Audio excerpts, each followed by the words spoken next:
대왕고래 얘기 좀 해봅시다. 곧 들어오지 않습니까? 네? 11시에 방한할 11시에 이제 비행기 타고 들어온다라고 그 하더라고요. 박사님이 난리가 났습니다. 예. 이번 주 월요일이었는데요. 사실 월요일 날 오전에 많은 시사 프로그램들은 지난주 갤럽 여론조사의 대통령 지지율이 21% 최저치를 찍었기 때문에 네. 그 여론조사로 사실은 세게 이제 토론이 갈 예정이었는데 오전 10시를 기해서 석유로 완전히 바뀌어버렸어요. 그래서 월, 화, 수 오늘 아침까지도 그 여진이 계속 이어지고 있는데 말씀하신 그 액트지오의 고문이라는 분이죠. 그분이 빅토르 아브레우 박사님이 오늘 11시에 인천공항으로 들어온다고 합니다. 이렇게 많은 취재진들이 가지 않을까라는 생각이 드는데요. 그래요? 예. 거기부터 시끄럽겠네요. 예. 근데 오늘 아침 조간을 보니까 뭐 이러저러한 얘기들이 좀 많이 있는데 저는 이거부터 좀 여쭤볼게요. 네. 8분 전에 긴급 국정브리핑 한다고 기자들한테 예고를 했다는 거예요. 뭐 철통보안 네. 속에서 하려고 그랬다는 건데 그 기자들은 좀 어떻게 뭐 좀 후일담에 어떤 얘기들이 좀 돌고 그러니까 제가 있어요? 들어보니까 네. 그 대통령실 참모 대부분도 네. 발표 당일 오전까지 직전까지 내용을 파악하지 못한 게 대부분이었던 것 같고요. 대통령실 참모들도 네, 지금 사후적으로 좀 확인을 해본 결과에 따르면 네. 그 성태윤 정책실장과 네. 그다음에 박춘섭 경제수석 정도만 네. 관련 내용을 공유하고 대통령과 내용을 상의했던 것으로 보인다는 게 중론입니다. 왜냐하면 네. 뭐 이거는 전원이긴 하지만은 네. 원래 매일 뭐 이제 매주 월요일에 그런 건지는 모르겠는데 그 정진석 비서실장이 수석들하고 이제 티타임 같은 걸 하는데 네. 그 자리에 이제 경제수석이 참석을 못했다는 얘기가 있어요. 그러니까 정확한지는 모르겠지만은 네네, 그 네. 얘기인 즉슨 뭐냐면은 이 얘기가 정말로 급박하게 네. 대통령과 1대1 대화 등을 통해서 뭔가 이렇게 해야 될 필요성이 있었다라는 판단이 있었던 것 같고 다만 이제 그렇게 보안을 지킨 것과는 무관하게 네. 대통령실 참모들은 그 당일에 굉장히 장밋빛 전망들을 기자들한테 많이 한 것 같습니다. 맞아요. 예를 들면은 이 부위가 우리가 보통 통상적으로 부위라고 한다면은 우리 톱 대통령을 가리키지 않습니까? 네네. 부위가 직접 발표할 정도면 네. 굉장히 신빙성이 엄청 크다라거나 네. 우리가 산유국이 된다는 것으로 보면 된다라는 굉장히 직설적인 언행을 숨기지 않은 것 같고요. 그런 사실 근데 이제 이게 아까도 말씀드리겠지만은 이후에 말씀드리겠지만 아직 물리탐사 단계고 그러니까. 시추라든가 사업 개발이 이루어지지 않은 상황이잖아요. 예. 그럼에도 불구하고 대통령실은 굉장히 고무돼 있었다. 이런 상황 전할 수 있을 것 같습니다. 네. 정진석 비서실장도 몰랐겠네요. 그러면?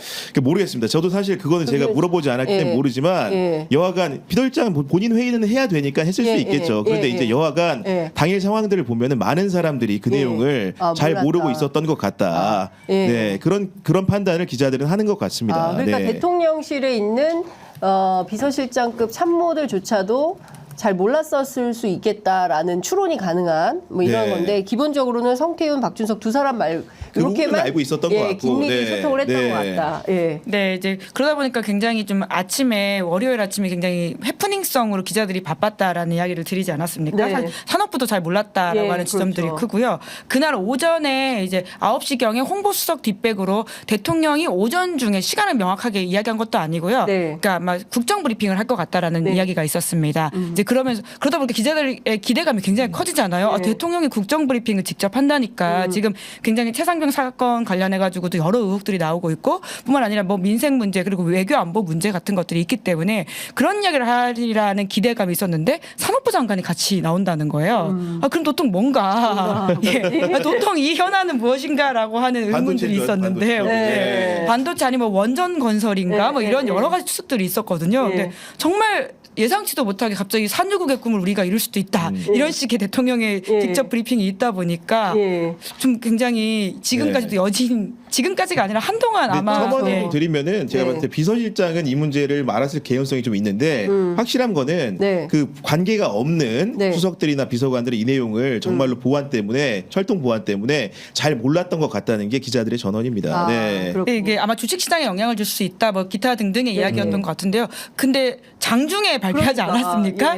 이제 그러다 보니 그 이야기도 사실은 굉장히 좀 적절하지 못한 것 같다, 혹은 섬세하지 못한 것 같다라는 지적들이 나올 수밖에 없고요. 그럴 거였으면 장 전에 발표를 하던가 아니면 장 후에 발표를 했었어야 되는데 갑자기 10시에 대통령이 한 아프리카 정상회의 하는 중간에 그 정상회담 일정을 조정해가지고 왔다가 잠깐 발표하고 가버리면서 질의응답도 받지 않았거든요. 산자부 장관이. 그러니까 그런 식의 모습들이 안정적이지 못하다라고 하는 걸 주는 건데 윤석열 대통령의 지지율 이제 하락세의 중요한 포인트 포인트 중에 하나가 대통령 다음이 부족하다라고 하는 지적이 있고요. 이것에 대해서 윤석열 대통령이 작년 조선일보에 단독 인터뷰를 할 때도 스스로 말한 바가 있습니다. 지지율 하락에 대한 스스로 분석에 대해서 대통령 다음 부족하다라는 지적이 있다라는 것이었는데 딱 이 모습입니다. 그렇죠. 그러니까 사실 이게 장관이 발표하기에도 아직은 가능성의 영역이기 때문에 적절하지 못한 거거든요. 석유공사 사장 정도가 아마 발표했으면 될 만한 사안인 것 같은데 대통령이 가능성 영역을 이렇게 부풀려 놔서 나중에 정말 석유가 안 나왔을 경우에 그 뒷감당 어떻게 하실 수 있냐라는 지적이 나오죠. 뉴스인 보니까 이 큰일 났다 대통령이 발표했기 때문에 그 석유 5번이 아니라 5번이 아니라 석유 나올 때까지 파야 된다 이거. 이거 큰일 났다. 태산성 문제가 있다 보니까 한 번 팔 때마다 돈이 엄청 든다고 뭐 2,000원치 하거든요. 든다면서요. 2,000원이요? 뭐 그렇지 않습니까? 그런 얘기 나오지 않습니까? 하나씩 주문마다. 저는 개인적으로 이 프로젝트명이 굉장히 잘못됐다고 봅니다. 그 대왕고래라고 했는데 그 대왕고래라는 건 쉽게 연상할 수 있는 게 우리 사람 들었을 때 아 진짜 왕건이다. 일확천금을 거둘 수 있다. 이런 느낌을 주는데 그 대왕고래를 찾아보면요. 그 속력이 빠른 포경선, 노르웨이 포경선들이 워낙 포획을 많이 해가지고 우리가 보통 얘기하면 뭐 포경선이 나갔을 때 만선이냐 빈선이냐 얘기하는데 이게 1966년부터 국제조약에 의해서 지금 포획이 금지돼 있습니다. 시추에만 안 나오면 어떻게 할 거야 지금. 이미 대왕고래는 희귀한 건 맞는데 못 잡아요. 이름에서 지금. 실패가 예정되어 있다. 진짜 이게 장명이 잘못됐다. 멸종 위기종이에요. 큰일 납니다 이거 지금. 대왕고래는 멸종 위기종인데 그래서 이걸 프로젝트명으로 어제 박성태 이제 실장이 했던 이야기는 대통령이 이러다가 석유한테 경로를 할 것이다.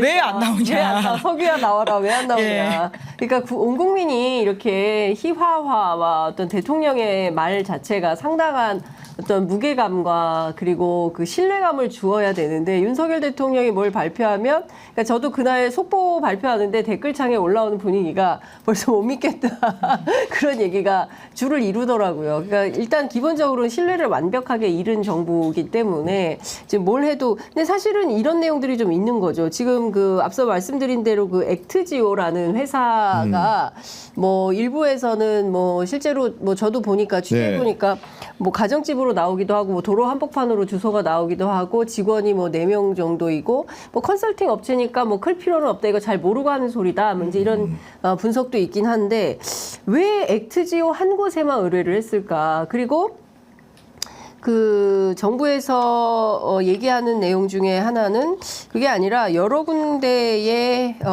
그 액트지오 말고 다른 회사에서도 어떤 교차 검증을 했다. 그런데 도대체 누군지는 안 밝히고 있는 거 아닙니까? 이런 문제에 대해서 기자들은 좀 어떻게 취재하고 있나요? 오늘 한겨레 보도를 보니까 석유공사 쪽에서는 이제 한 군데만 분석을 의뢰하는 경우도 있고 이번 프로젝트의 경우에는 심해 전문 분석이 필요해서 액트지오에 맡겼다. 또 뿐만 아니라 이제 산업통상자원부 쪽에서는 심해 분석 기간이 별로 많지가 않다. 뭐 이런 식의 이야기를 하고 있다라고 하는데요. 그럼에도 불구하고 우리 이제 국책 연구 기관이 있지 않습니까? 관련해서 한국지질자원연구소라는 곳이 있다고 하는데요. 여기도 이번 프로젝트 참여하고 있지 않다라고 하다 보니까 말씀처럼 이제 아무래도 신뢰에 대한 여러 가지 좀 불신들이 있는데 그 과정상에서도 좀 말끔하지 못하다 보니까 계속 말이 나올 수밖에 없다라는 것이죠. 그 뉴스버스 보도를 보니까 미국의 기업 정보 사이트 줌인포라는 곳을 이제 뒤진 모양이에요. 보니까 이 회사가 뭐 직원이 소수고 휴스톤에 있는 뭐 자택으로 보이는데 뭐 거처를 두고 운영하는 유령의 기업인 것 같다라는 주장도 있지만 그런 걸 차치하고 기업 분석한 자료를 분석해서 얘기한 건데 지난해 연간 매출은 높습니다. 530만 달러, 한화로 따지면 약 70억 정도라는 거예요. 그런데 연평균 매출은 그보다 훨씬 적은 2만 7천만 달러로 나온다. 7천 달러 나온다. 2만 7천 달러. 왜냐하면 그 사이에 굉장히 크게 증가한 것으로 보이는데 그 어떤 사업을 이제 수행했는지에 대해서 좀 명확하게 규명할 필요가 있다. 왜냐하면 갑자기 이제 증액이 된 데는 지난해 우리가 또 이제 그 사업을 맡겼다는 거 아닙니까? 물리 탐사를. 그렇기 때문에 그런 그 말 그대로 수입이 반영이 됐을 텐데 과거에도 만약에 꾸준한 매출을 내는 기업이었다면은 연평균 매출이 물론 기업 정보 사이트에 나오는 내용이긴 하지만은 이렇게 적시될 이유가 없지 않은가라는 의문도 언론이 제기하고 있습니다.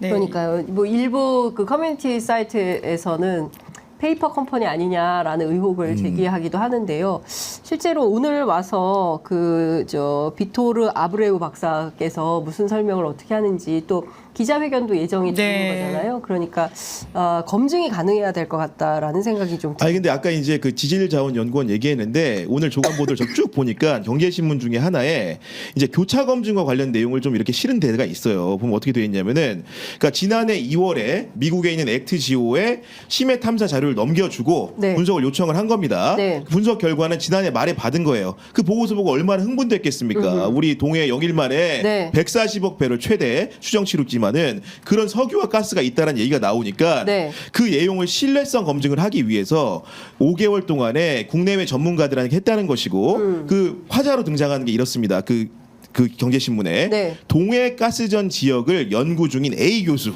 A 교수. 누군지 네. 모르겠습니다. 네. 그다음에 왜 다- 한국지질자원연구원 박사. 예, 박사. 그다음에 미국 텍사스대 오스틴 캠퍼스 소속 연구원 등이 자문에 참여했다고 알려져 있다. 왜 다 비실명이에요? 전문가들인데.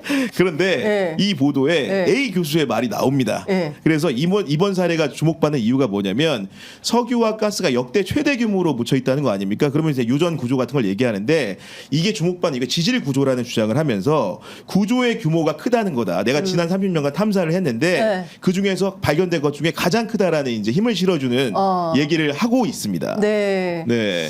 그런데 그 정도면 앞서 말씀하신 한국지질자원연구원 정도는 이 프로젝트에 참여를 했어야 되는 거 아닌가요? 그러니까요. 네, 예. 대한민국의 지질 탐사와 관련해서 최고의 국책연구원인데 최고의 국책연구원은 놔두고 무슨 이 세 분의 권위자인지 어떤 분들인지 지금 뭐 실명조차 네. 나오지 않아서 어떤 분들인지 확인조차 불가능한 수준이라고 한다면 이거는 오해를 계속 유발할 수밖에 없는 것이고요. 정부가 불필요한 그 국민적 분란 혹은 또 네. 혼선 이걸 야기할 필요가 없습니다. 예, 차제에 아주 충분한 자료를 다 내놓고 뭐가 문제인지 꼼꼼하게 검토를 해야 되는데 제가 그 김은지 기자님께 이것 좀 여쭤보고 싶어요. 일단 막대한 예산이 들어가는 예. 거예요. 그 국회 동의 없이 이거 추진 가능한가요? 그러니까 이번 9월 이제 국정감사에서 네. 당장 이 사안들이 엄청나게 뜨거워질 것이다라는 이야기가 나오고 있습니다. 네. 그러니까 채산성 문제도 가장 핵심이라고 할 수 있는데요. 그러니까 아주 조금이라도 나올 수도 있죠. 근데 이제 그게 드리는 돈에 비해서 이게 네. 얼마나 이제 경제성이 있는지가 핵심이지 않습니까? 맞습니다. 이제 과거에도 좀 파다가 결국 경제성,